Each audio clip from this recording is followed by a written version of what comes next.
experienced God's blessing. He had taken away the reproach of her childlessness. He had signaled the presence of her Messiah through the joyful leap of the baby in her womb.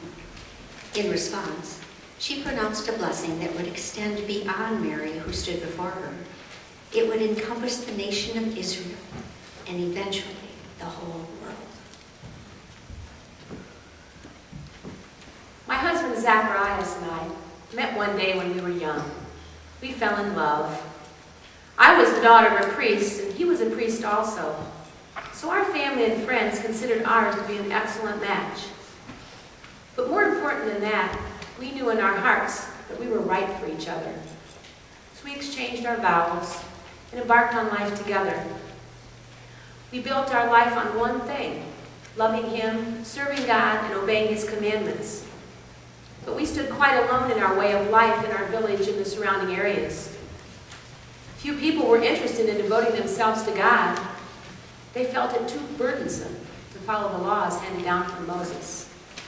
But we found joy in obeying God. There was just one thing marring our happiness. We wanted a child, but I was barren. Every Jewish family wanted a baby to hold and care for, a toddler to train, a growing child to guide toward maturity.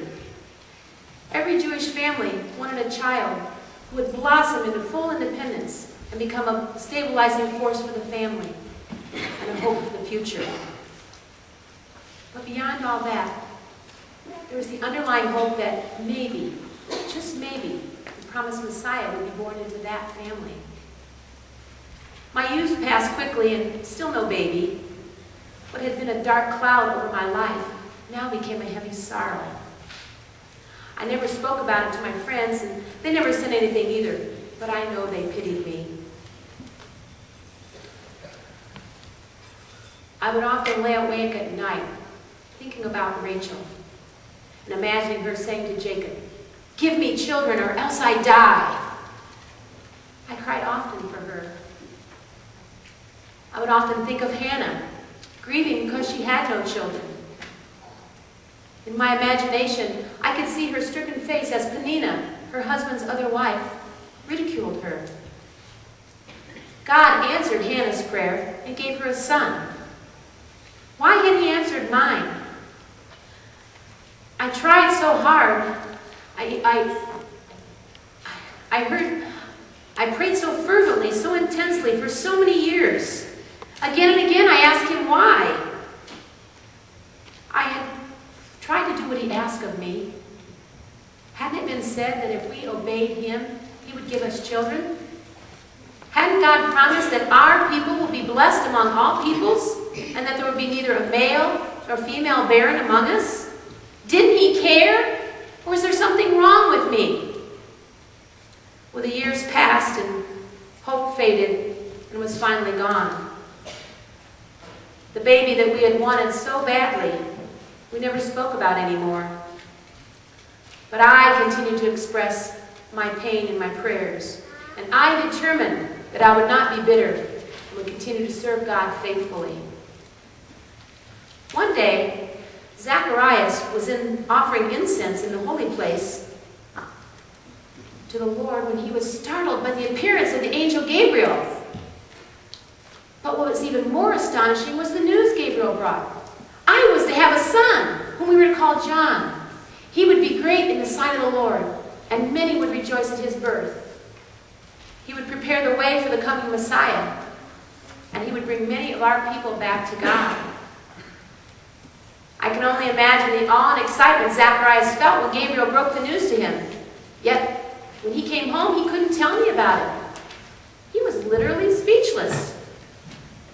So he wrote down what had happened.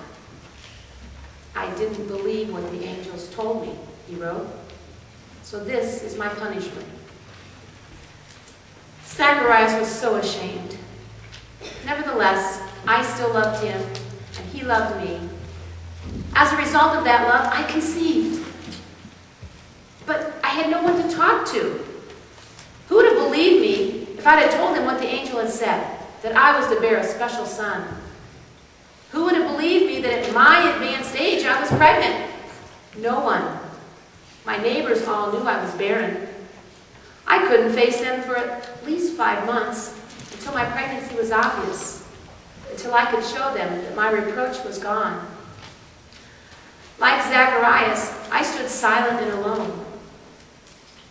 How wonderful it would be, though, to meditate on the news the angel brought, to think about the son I would soon have, to glorify God for the miracle of his promised birth. I would also still have time to think about the Messiah, my Lord, who it was evident would appear soon if my son were to prepare a way for him. In the 6th month of my pregnancy, Mary arrived from Nazareth. I hadn't expected her visit, but I was very pleased to see her. When I heard her voice, something strange happened. I felt my baby leap within me. I had felt the baby moving for some time, but never anything like this. Immediately, I knew that Mary was the chosen mother of the Messiah, and even now was pregnant with him. Only the Spirit of God could have revealed that to me. And he gave me words of blessing to speak that I had not planned on. Oh, Mary, you are so blessed among people, and so is the fruit of your womb. How is it that the mother of my Lord should come to me? I was inspired, transformed. Even as I was giving Mary a blessing for her willingness to believe what the angel had told her, somehow my unborn son was offering homage to his Lord. Yet, all the time in the back of my mind, I still had compassion for Zacharias, who had not believed. After the blessing, Mary responded with a song of praise to God for his blessing on her, on Israel, and on the world through his son. That day we laughed and cried together. She told me what the angel Gabriel told her, and I repeated to her what Zacharias had told me. Each message confirmed the truth of the other. We talked and we talked and we talked. For 3 months, we shared our joys, our hopes, our fears, our concerns, and our anticipations. Our future held many, many questions, but our joy was infectious. Then Mary had to return home to face Joseph with the news of her pregnancy, and I faced childbirth.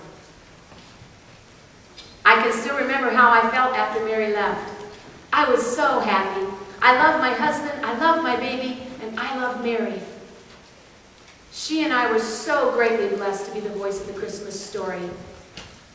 She was carrying the Messiah, the Savior of our world, and I, his forerunner, who would prepare the way for him.